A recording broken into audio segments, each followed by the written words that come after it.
Selamat pagi, selamat siang, selamat sore. Kali ini saya ingin membagi video praktek baik kepengawasan gotong royong dengan alur mantap terkait dengan RPP pembelajaran berdiferensiasi.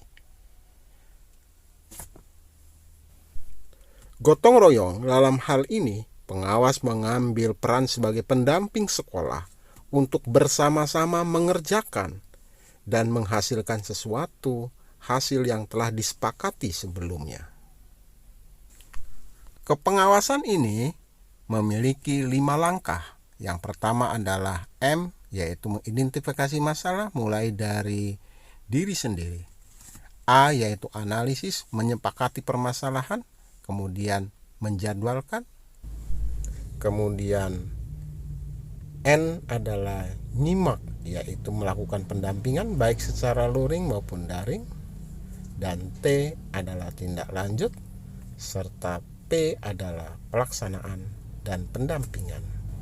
Kepengawasan tentang RPP berdiferensiasi dimulai dari diri sendiri. Jadi guru-guru diberikan sebuah instrumen untuk mengamati salah satu RPP yang telah dibuat.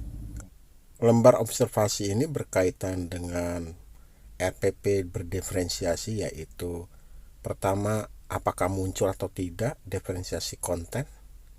Kemudian yang kedua, muncul atau tidak diferensiasi proses.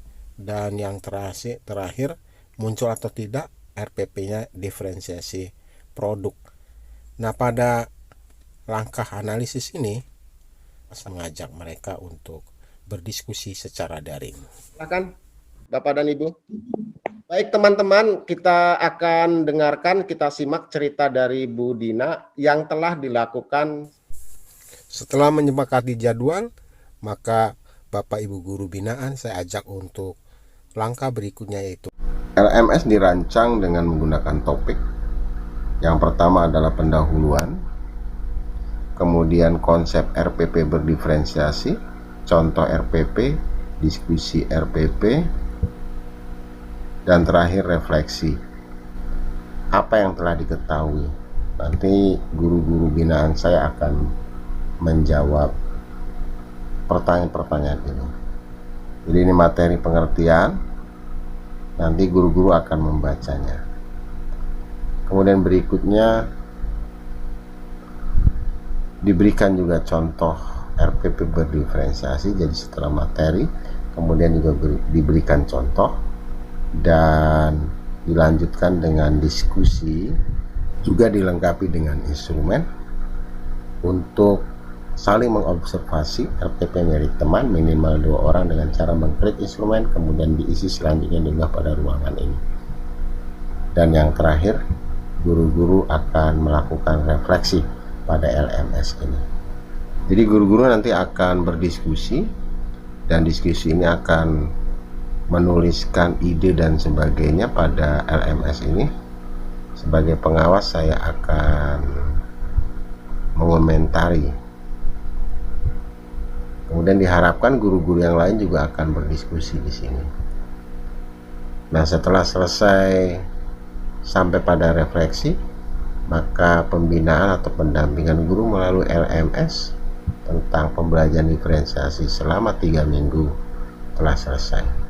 Kemudian kaitannya dengan pembelajaran berdiferensiasi, mungkin dulu sebenarnya kita semua juga sudah melakukan pembelajaran berdiferensiasi ini, khususnya mungkin dalam hal teknik mengajar gitu, yang kita tahu ada anak yang memang visual, ada anak kinestetik misalnya. Mungkin kita sudah coba lakukan, cuman kita tidak tahu aja bahwa itu adalah salah satu bentuk diferensiasi proses gitu.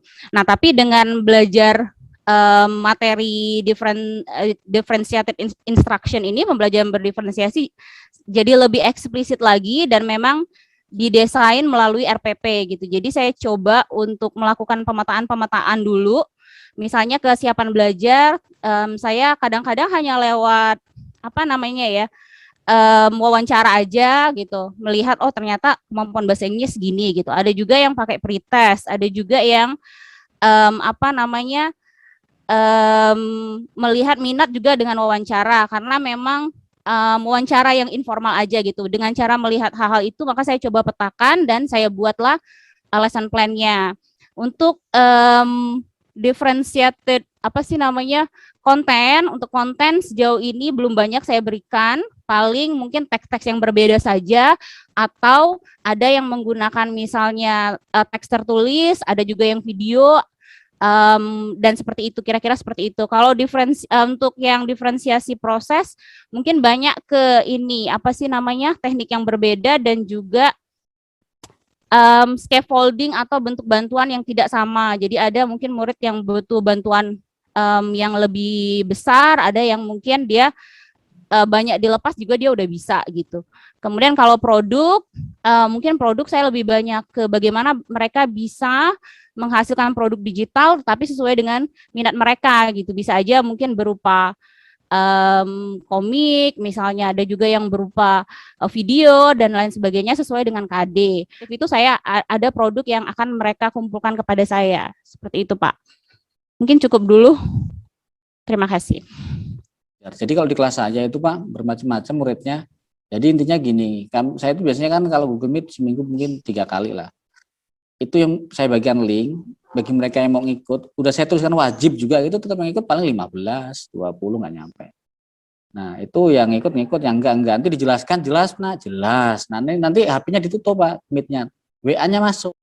Nah kalau tugas yang ngumpul ya banyak 25-an, 27. Tapi belum pernah Pak semua ngumpul tugas kalau di HSI.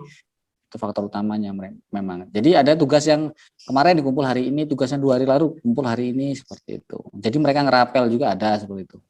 Jadi ya kita ikutin. Jadi ada yang tugas 3 hari yang lalu, ada yang tugas seminggu Pak, ini tugas seminggu dikirim rotot panjang itu. Sedangkan absen saya tutup jam 9 malam. Cuman saya bilang, gini anak-anak, kalau yang lewat dari jam 9 malam, nilainya tidak Bapak masukkan absen. Yang berdiferensiasi ini saya berbagi dengan teman-teman. Di awal saya membuat satu kesepakatan, kapan kita akan ada pertemuan untuk membahas tentang bagaimana cara membuat RPP berdiferensiasi, kemudian melakukan pemetaan kebutuhan belajar murid itu. Alhamdulillah teman-teman mau Pak, saya ajak kumpul, dan satu hari mereka itu ketika saya ajak berdiskusi, alhamdulillah pertanyaan banyak sekali Pak. Makanya saya pikir saya beranggapan bahwa saya ini menjadi inspirasi bagi teman-teman, mungkin karena saya senior atau mungkin saya ikut di guru penggerak.